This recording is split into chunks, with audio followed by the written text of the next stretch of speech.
¿Podría solicitar una pensión de incapacidad permanente por un trastorno de ansiedad? Seguidamente en este vídeo lo vamos a explicar. Buenos días, soy Ramón Escribano, soy abogado especializado en reclamación de pensiones de incapacidad permanente y en general en asuntos relacionados con reclamaciones frente a la seguridad social y de tipo laboral.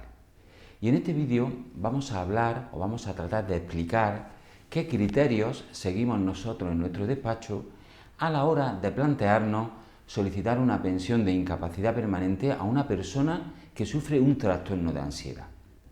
Lo primero que tenemos que decir es que todos los argumentos o explicaciones que vamos a explicar seguidamente son con carácter generalista. Cada caso se tiene que estudiar de forma individualizada y sacar las conclusiones concretas sobre las posibilidades de reclamar una pensión de incapacidad permanente. No obstante, en este vídeo vamos a hablar de varios criterios que nosotros seguimos habitualmente a la hora de plantearnos solicitar una incapacidad por este tipo de enfermedad. Lo primero que tenemos que decir es que es posible solicitar una pensión de incapacidad permanente a las personas que tengan o padezcan un trastorno de ansiedad. Pero tenemos que valorar, como decimos, varios aspectos. El primero de ellos, sin duda, y uno de los más importantes, aunque todos tienen que concurrir para poder solicitarla, me refiero a la pensión, es el que exista un diagnóstico concreto por los servicios especializados de salud mental que nos concreten cómo es el trastorno de ansiedad que tiene el interesado o interesada. Nos tiene que explicar bien claro qué tipo de trastorno de ansiedad y qué enfermedades interrecurrentes pueden contribuir o concurrir en ese caso en particular. Decimos esto porque es habitual que las personas que sufren un trastorno de ansiedad puedan también sufrir otro tipo de patologías asociadas, como puede ser, por ejemplo, trastornos de pánico, como puede ser trastornos ansiosos depresivos y otras patologías que decimos que suelen venir asociadas a este tipo de enfermedad. Pues bien, es muy importante que tengamos un diagnóstico dado por un especialista y que ese diagnóstico sea concreto, que ese diagnóstico se dé en tiempo adecuado debido a la evolución que haya tenido la enfermedad. Eso en primer lugar.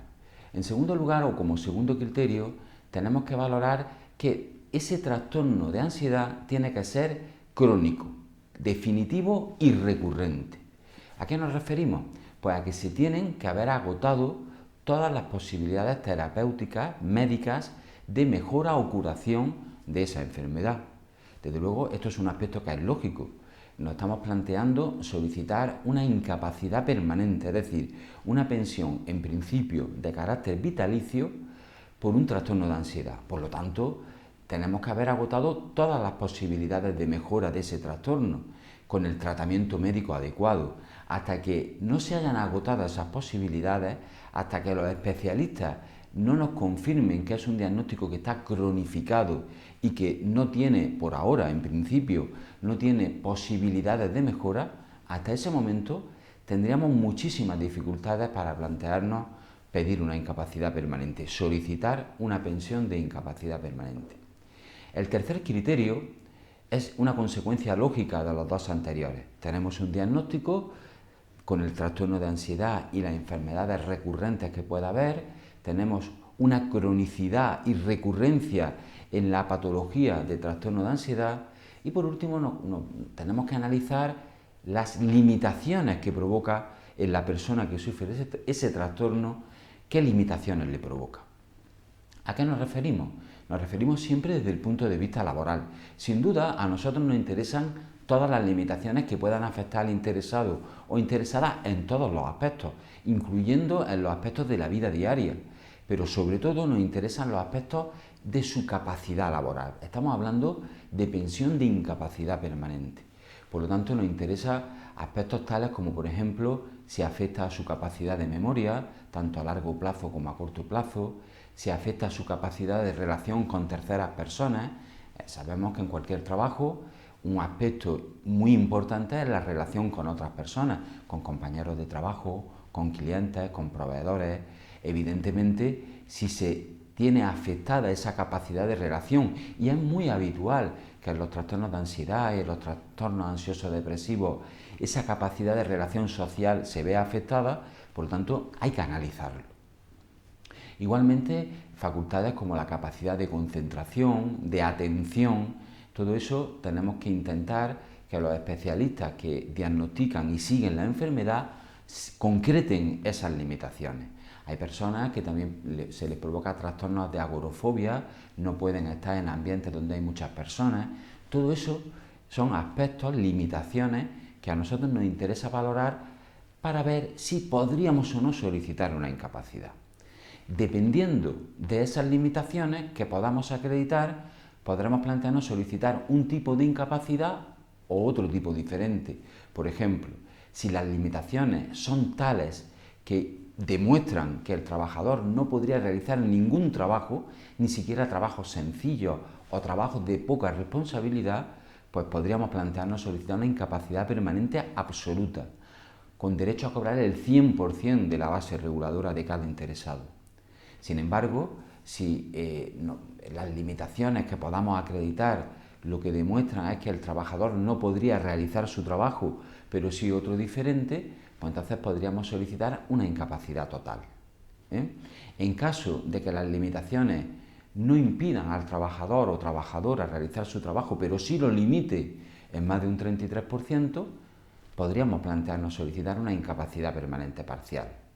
Por lo tanto, depende de esas limitaciones que tenga cada interesado, que hemos enumerado de manera simplemente ejemplificativa, nos plantearemos si podemos solicitar una incapacidad y qué tipo de grado de incapacidad.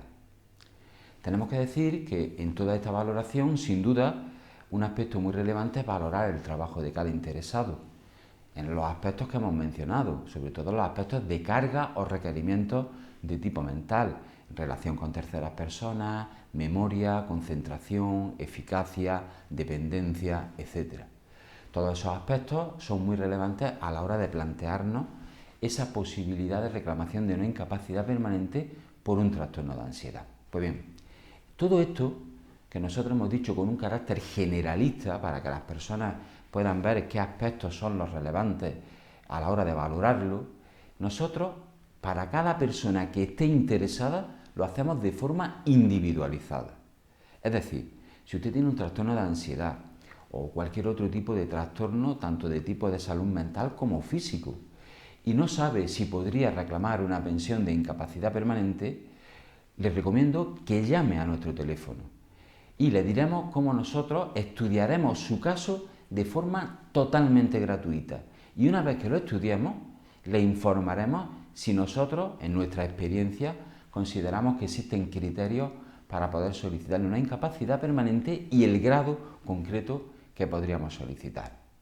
Termino el vídeo también diciendo que en nuestro despacho la primera consulta a través del correo electrónico que aparece en el vídeo es gratuita. Por lo tanto, pueden enviar su pregunta concreta a esa dirección de correo electrónico y le responderemos a la mayor brevedad posible. Sin más, espero que el vídeo le haya gustado y hasta el siguiente vídeo.